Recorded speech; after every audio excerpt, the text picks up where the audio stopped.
Hello guys, welcome. Collective reading tayo ngayon. And be open-minded po, hindi po halos lahat makaka-resonate. Para po to sa mga no contact situation. Start na tayo. Tingnan natin kung ano yung ganap, energy ng person mo.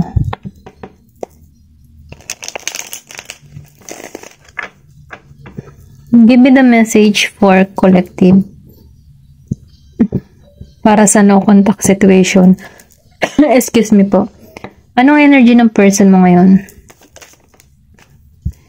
May tumalsi ka ditong the moon, upright. Then, judgment, reverse.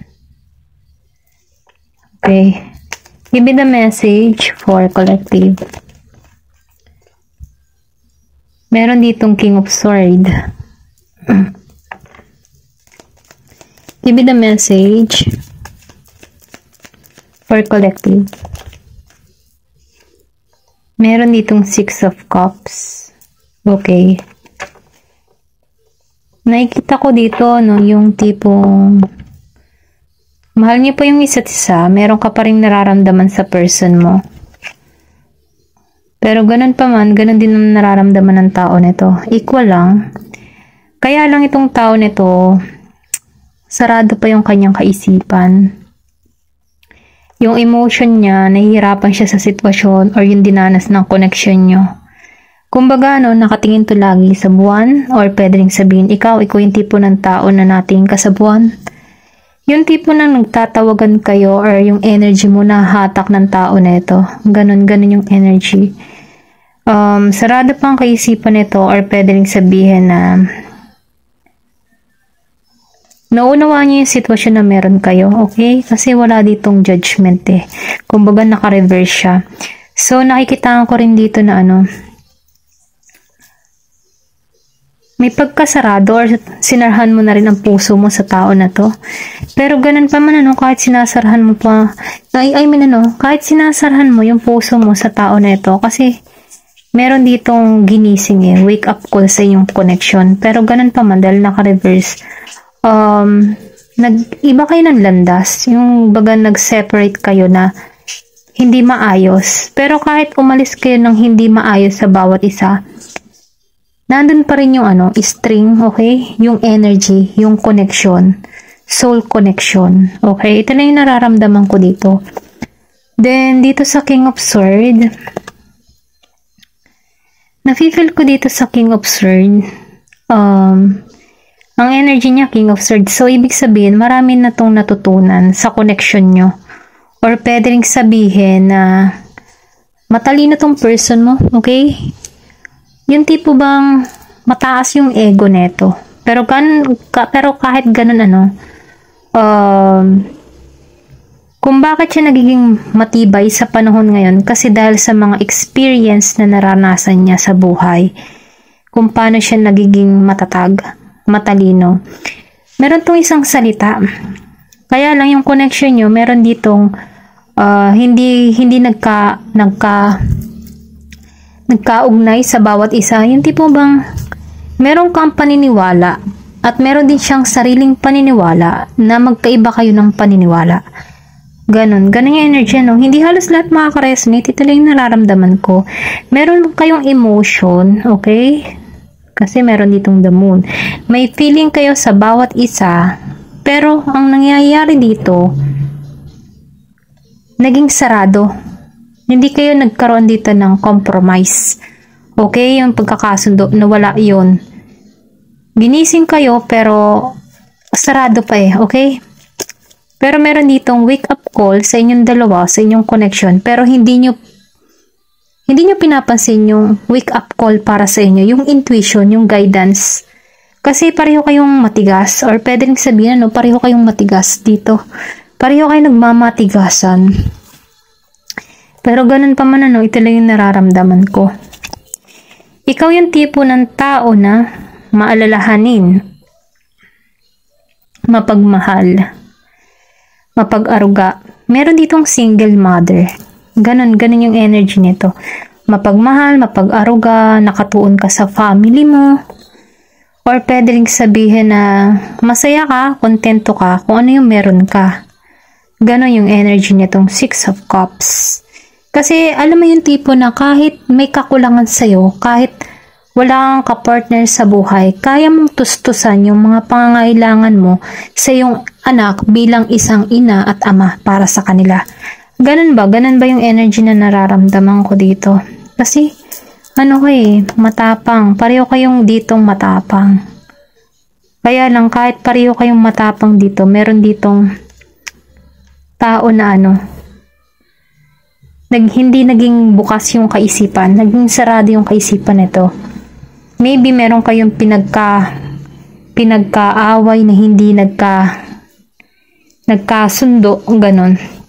Meron kayong pinag-awayan na hindi kayo nagkasundo kasi iba yung kanyang paniniwala Magkaiba kayo ng path. Ito lang yung nararamdaman ko. Pero kahit magkaiba kayo ng path, meron pa ditong emotion. Kumbaga yung isa dito, nagpuput ng mask, nakalihim yung kanyang nararamdaman kasi nagmamatigas. Ganun lang yung energy, hindi halos lahat makaka-resonate. Ito lang yung nararamdaman ko.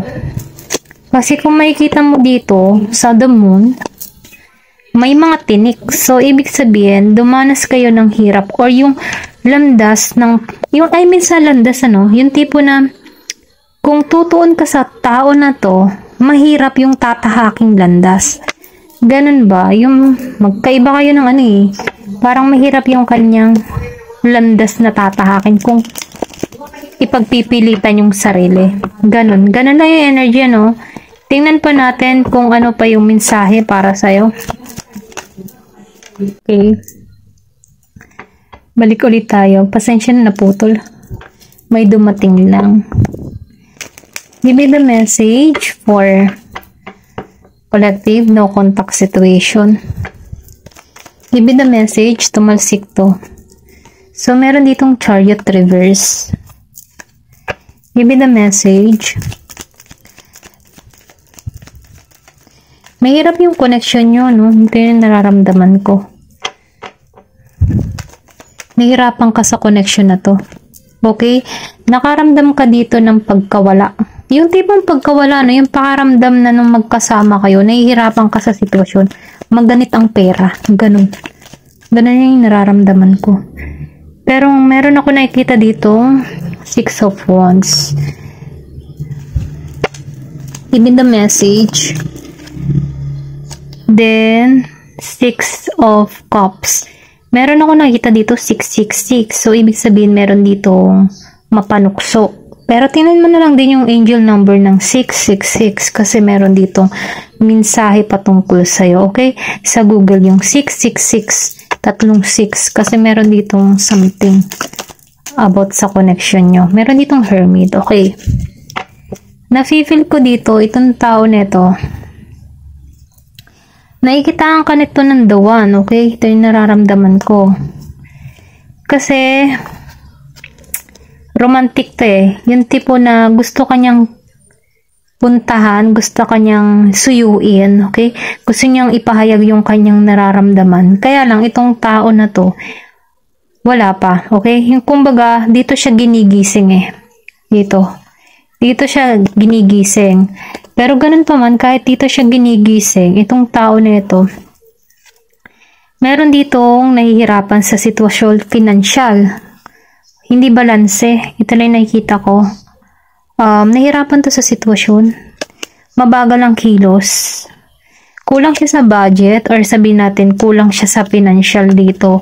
Then mayroon ako nakikita dito na nakikilala na yung kanyang gawa, nakikilala na siya bilang isang individual, kumaga sumisikat, okay?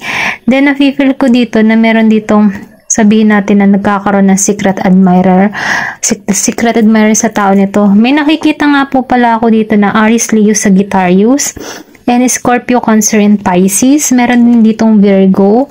Then, nakikita ko rin dito ng Capricorn and Taurus. And, ayun. Gemini, Aquarius, and Libra. Ayun, yun na nakikita ko, Gemini, Aquarius, and Libra. Scorpio, Cancer, and Pisces, Virgo, Capricorn, and Taurus, Aries, Leo, Sagittarius. Okay?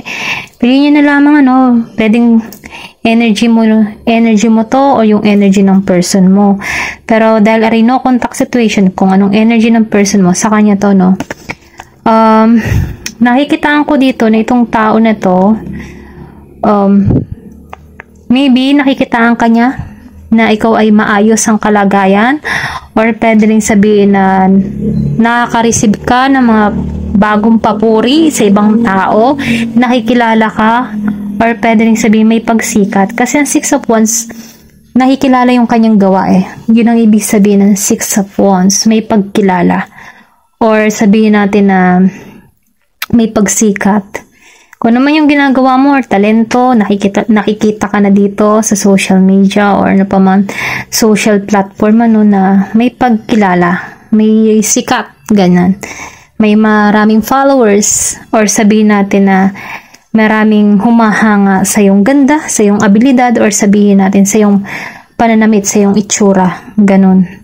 Then nakikita ko dito sa Six of Cups, meron ditong love. Okay? Or sabihin natin na gusto kang puntahan ng person mo, or pwede rin sabihin may mga new na parating sa'yo na gustong ipahayag yung kanilang nararamdaman. Ganun lang yung energy na to.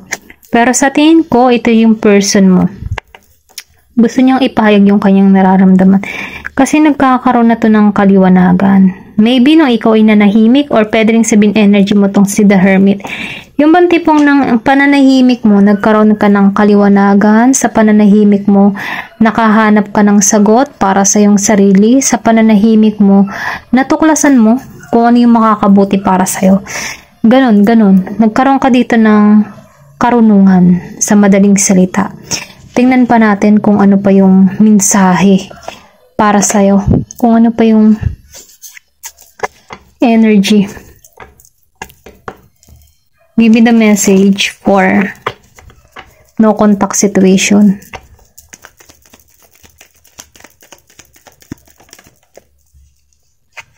Meron ditong coffin. So, ibig sabihin, gusto ng tao na to ng new beginning sa inyong dalawa. Yung meron bang growth, may pagbabago. Yun ang nararamdaman ko. Gusto niya ng bagong simula. Kumbaga yung tipong yung nangyari sa inyong in the past, wag nang ungkatin. Ganun yung gusto ng tao na to, okay? Gusto niyang magkaroon kayo ng fresh start na bago. Yung merong growth sa connection. At bayai yung mga nangyayari in the past. Ganun yung nangyayari dito. Ito yung gusto niya mangyari. Then, meron ditong snake. So, lumabas ang the snake. So, napipil ko dito na meron dito malisyosang tao na sumira ng connection nyo, or pwede rin sabihin na merong nagagalit or naaway or naiinggit na nanira sa connection nyo. Meron lihim na tao na nagalit sa'yo or gumawa ng isang hakbang na may pang-aahas sa person mo. Pwedeng meron kang kaibigan na umahas sa person mo, or pwede rin sabihin na may mga tao na hindi natutuwa sa connection na meron ka. Ganun ba? Kasi meron ditong ahas. Meron ditong ibang babae na kumilos para sumira sa connection nyo. Ganun. Ganun lang yung napipil ko dito sa the snake. Give me more information. Pero ganun pa man, alam mo kung sa'yo tong kwento. Karmic relationship. So, ibig sabihin, itong person mo, karmic relationship mo to. Okay?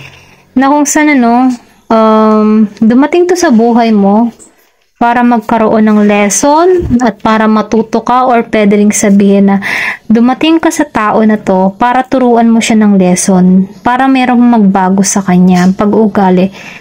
Ganon. Ito lang napipil ka, na kung saan tinuturuan ka dito na mahalin mo yung sarili mo. At i-let go mo yung mga bagay-bagay, yung pagmamahal ng tao na to na sinayang niya para sa'yo. O yung pagmamahal mo na sinayang ng tao na to. Yun yung nakikita ko. Kailangan mo ditong i-let go yung mga bagay-bagay na hindi na makakabuti para sa'yo. Yung tipo na may pagkadepende. Tingnan pa natin kung ano pa yung connection. Ito, girl talk. So, sinasabihan ka dito, kailangan mo ditong makipag-usap sa mga friends mo about sa nangyayari sa buhay mo para mabigyan ka ng payo. Or sabihin natin na kailangan mo magliwaliw nang sa ganun makamove on ka sa ganitong sitwasyon. Ayun lang nakikita ko. Kumbaga meron ditong nagpapakasaya bilang isang single. Ganun yung energy. May soulmate dito. So meron ditong soul connection, then meron ding karmic relationship. So nafe-feel ko dito itong person mo, soul connection mo siya. Kasi ang soulmate, pwede mong maging soulmate ang lahat. Pwede rin yung soulmate mo ay karmic mo. Pero ganun pa man meron ditong soul contract sa inyo. Kumbaga may lesson sa connection na to, na kung saan yung isa may aral. Para bang may aral sa inyong dalawa. Tuturuan mo siya para maging matino, then tuturuan ka din dito para mahalin mo yung sarili mo. Ganon lang yung nafe-feel ko. Meron ditong growth. Tingnan pa natin. Give me more information. So, lumabas to. Meron ditong hammer. So, meron ditong nagsabotahe sa connection ninyo. Kasi may snake Maybe yung person mo, babaero before. So, ngayon, nang dumating ka sa buhay niya, nagseryoso siya. Then, dumating tong snake. Kasi nakarma yung person mo. So, ngayon itong taon mo, hindi niya mahanap yung true love niya kasi kailangan niyang ayusin or kailangan niyang pagbayaran yung karma. Kasi meron ditong sabotage. Parang nangyayari dito, paulit-ulit na lang yung routine. So, kailangan dito na palayain, pakawalan, then mahalin yung sarili mo. Ganun. Ito lang nakikita ko kasi lumabas dito yung love. Self-love. Kasi once na minamahal mo yung sarili mo, ma-attract mo yung unconditional love. Or sabihin natin, yung unconditional love na para sa'yo. Okay? Dahil nakikita ko kasi meron ditong attraction. Kasi once na minamahal mo yung sarili mo, maraming makaka-attract sa'yo, sa ibang tao, na kung saan mayroon ditong affection, passion, kasi minamahal mo yung sarili mo So, once na minamahal mo yung sarili mo, nakakakuha ka or nakaka-attract ka ng energy palapit sa'yo. Ganun lang yung nararamdaman ko dito. Tingnan pa natin kung ano yung ipapayo para sa'yo.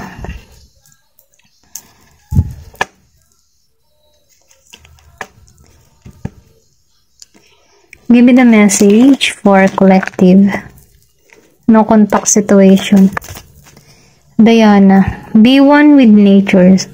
So, excuse me po. Sinasabihan ka dito, na be one in nature. So, nafe-feel ko dito na mahilig ka sa halaman, mahilig ka sa hayop, or sabihin natin na may pagka-hunting, hunter. Ayun, nafe-feel ko dito. Or yung person mo, may pagka-hunter. Or hinahunting na siya. Pero ganun pa man, nararamdaman ko sa be one with nature. Mag-relax ka with nature. Kasi once na nag-relax ka in nature, punta ka sa mga kalikasan, bukid, or sa probinsya, mga ganyan. Para magkaroon ka ng panibagong relax na pakaramdam. Pero ingat pa rin sa mga ibang province kasi meron mga delikadong probinsya. Ayun lang. Meron ditong lunar eclipse. Open door to the higher dimension. Nafe-feel ko dito magbubukas ang panibagong pintuan para sa'yo na kung saan meron ditong tagumpay. New opportunity, new love, ganyan ba? Give me more information.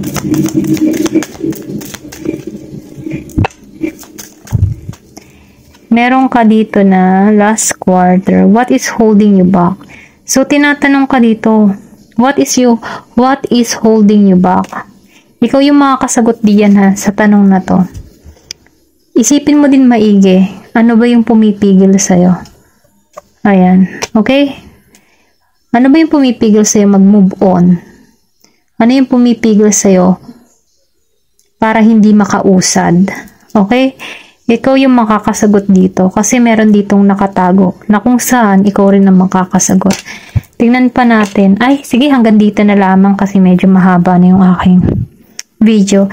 Okay, goodbye po. Thank you for watching. Love and peace. Thank you for watching Glow and Peace.